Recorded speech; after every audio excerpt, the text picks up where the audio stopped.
இருக்கும் மறுபேர் நீதானே. தினம் தினம் முன்னால் இருந்தேனே, மறந்திட மட்டும் மறந்தேனே. தீயென புரிந்தும் அடி நானே, திரும்பவும் முனித்தொட வந்தேனே. தெரிந்தே சுகமாய் எறிந்தேனே. கடும் விஷத்தினை எடுத்து குடித்தாலும் அடி கொஞ்ச நேரம் கழித்தே உயிர் போகும். இந்த காதலிலே உடனே உயிர் போகும். காதல் என்றால் பெண்ணே சித்திரவதை தானே.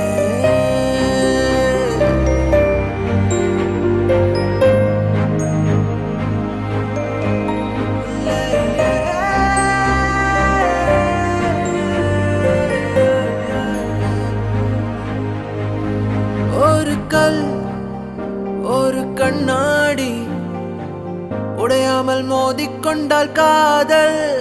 ஒரு சொல்